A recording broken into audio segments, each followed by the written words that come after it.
Hello CK3 players, my name's Riemann, and today I want to discuss a strategy that's almost certainly one of the most overpowered playstyles that's been discovered so far. It gives you more levies and much more gold than traditional feudalism. It'll also give you more prestige and piety than you ever need. Rebellious vassals will never be an issue, and as if that all wasn't enough, it gives you a bunch of other bonuses like making your men-at-arms and knights practically invincible, and ensuring your schemes always have max chance for success. All this allows you to achieve whatever goals you might have, such as extremely rapid expansion, as you can see from my game in progress here. In 100 years, I've restored Rome's historical borders and conquered Alexander's empire, and even exceeded both of them in several areas. That's right, it's the infamous North Korea strategy from CK2 brought back to life in the sequel, and if anything, it's even more powerful than it was in the original game. The basic gist is that you ignore feudalism entirely, pay no heed to the domain limit, and hold everything yourself. This might sound crazy at first, since exceeding the domain limit is so painful, but if you set things up correctly, it can actually be absurdly powerful. Today, I'll show you what this strategy is, how it works, and how to do it yourself. So first, I'll go over the math about why this works.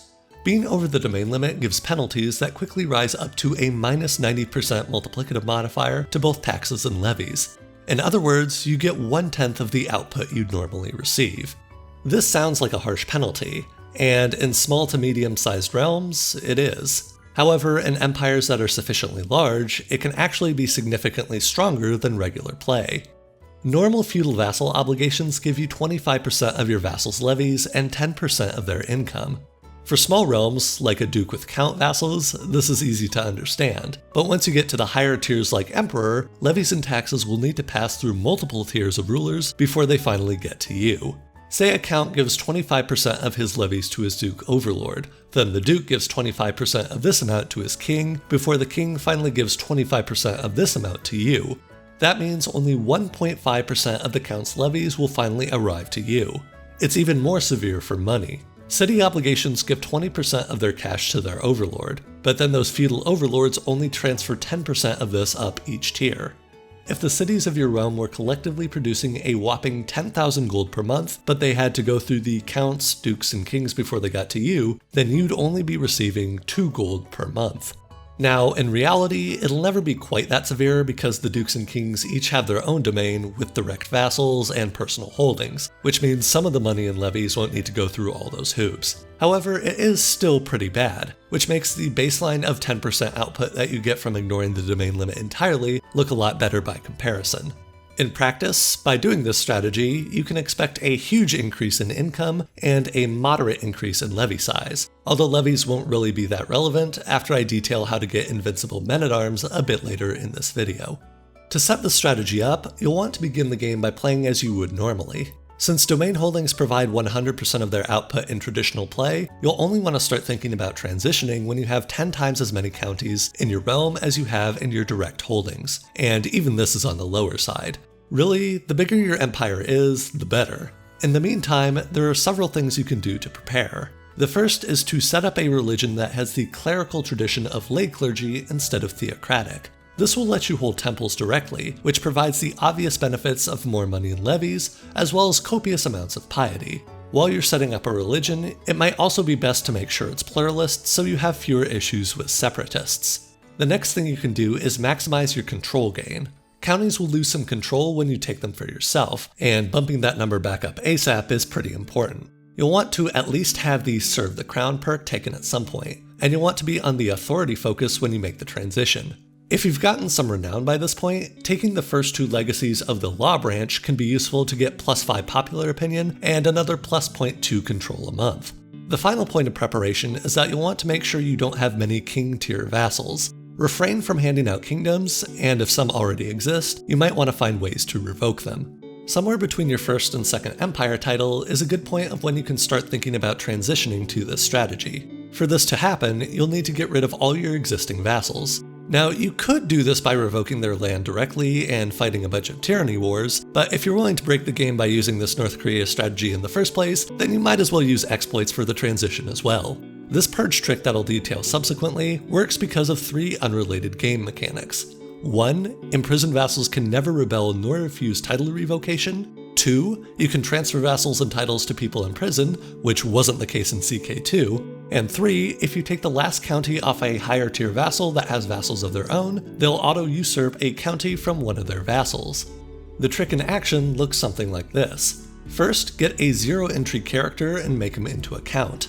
Next, throw him in jail. You can give him a gift to increase your chance if you want, but even if you fail and he rebels, you can just squish him like a bug since he's only a count. Once he's safely in your custody, give him a kingdom, then transfer every single one of your vassals to him.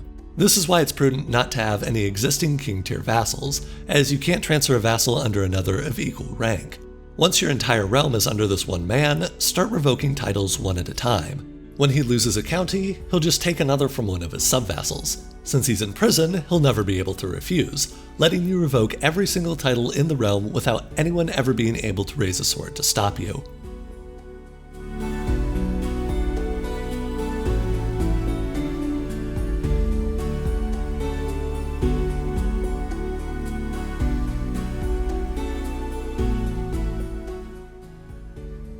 Sometimes you might encounter this weird occurrence where a county doesn't show up for revoking for some reason. I think this is due to counties not being revocable if they've changed hands in the last year or something, but I'm not entirely sure.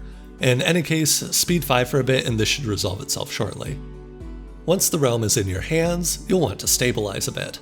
Lowered control will cut into your income and levies, so you should wait a while for that to go back up. You might notice that the levies have gone up massively, but this isn't actually true. The UI presents this number as though you had 100% of the output from the newly seized domain, but this will go down to its true number when you actually raise the levies. Comparing the before and after, on the left is the result of this land being held by king tier vassals, and on the right is the result of direct control. You can see that the amount of levies more than doubled, while income increased by a factor of 5. As you get bigger, these numbers will continue growing much faster than in normal games. You can also see how prestige and piety per month have increased as well. In CK2, large empires of any sort could reliably generate a lot of prestige, since vassal holdings gave their liege prestige innately. This isn't the case in CK3. Only direct holdings give prestige now, making prestige gain one of the best benefits of the strategy considering how important it is for things like declaring war. You also get a good amount of piety from all the churches you hold, even if they only have the level 1 building in them, making this ideal for declaring lots of holy wars or reforming religions. What's more, this strategy presents a great opportunity for generating renown. What you can do is set up one of your dynasty members with a county that's completely surrounded by a U on all sides so nobody can touch them. Then you give them a kingdom or an empire title, which is really no skin off your back since you already have so much prestige already, and then you grant them independence. Each king will generate 1 renown per month, and each emperor will generate 2.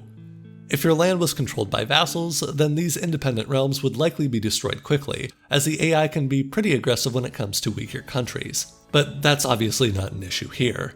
You only need an average of around 15 renown a month to get every dynasty perk by the end of the game. That's pretty easy to achieve, and even this number is inflated a bit since there are plenty of unique buildings which give you percent modifiers to renown generation. Which brings me to the final and possibly strongest aspect of the strategy: bonus stacking from buildings. Normally, you'd construct most buildings for money or levies, but neither of those are very good with this strategy since all their output would be reduced to 1/10, making the time it takes to get a return on your investment stretch into multiple centuries. But there are other effects to buildings which certainly are worth pursuing. First are the normal buildings, which can give bonuses to men-at-arms such as extra damage or toughness. Normally, you'd be limited to around 10 copies with normal domain limits, but now you can build them practically ad infinitum, and the bonuses just keep on stacking pretty much without limit. Then there are the big unique buildings on holy sites and historical sites like the Colosseum in Rome, the pyramids in Egypt, or the House of Wisdom in Baghdad.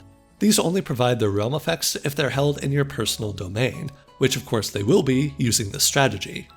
Finally, the most powerful of all are the special duchy buildings. These have effects that are fairly powerful because, in normal games, you're only supposed to get 2 of them, but with North Korea mode you can have hundreds, and they are very powerful even at just level 1. For example, build 50 military academies and you won't have to pay your army at all, and you'll get an extra 100 knights that will have their effectiveness multiplied by a whopping 1,250%. Build a bunch of siege works, and single artillery regiments will knock through the toughest walls in days. Build 20 leisure houses, and all your schemes will get plus 100% success chance. It's pretty crazy, and you can just keep spamming these buildings over and over and over again. As for other optimizations, the only thing that's a threat at this point are rebels, and they're only ever threatening as a nuisance more than anything. I'd always just acquiesce to the tax rebel demands, as losing a few levies or gold temporarily doesn't mean much after you get the ball rolling a bit. The separatists can be annoying though, but they're usually a non-issue if you have a pluralist religion and don't let war exhaustion tick up too far. The popular figurehead perk is one of the most useful for this strategy, since that plus 50 popular opinion means you can let war exhaustion go up much higher and still have rebels under control. You might also consider converting to an Eastern religion, as their holy sites have temples that reduce the popular opinion penalty from having a different religion, all the way down to 0 in fact if you control them all. Now, before I end the video, I should mention the downsides of this strategy, of which there are 4 main ones. The first and most obvious is that using this strategy completely breaks the game. All the tension and difficulty is obliterated like you're playing with all the cheat codes turned on, so I wouldn't recommend playing every game with this. I'd only use it if I wanted to power trip or if there was some particular goal or achievement I was shooting for. The next issue is that without any direct vassals, you won't have anyone to convert provinces or build buildings themselves. Although neither of these are really issues per se, since conversion is actually bad with how religious fervor works, and you definitely don't need more money or levies than you already have. The third issue is that there can be an annoying amount of micromanagement with revoking titles one by one, although I really didn't find it that terrible after the initial realm purge. Counties are rather large in CK3, bigger than they were in CK2, and the revokes are spread out enough that I didn't find it too tedious.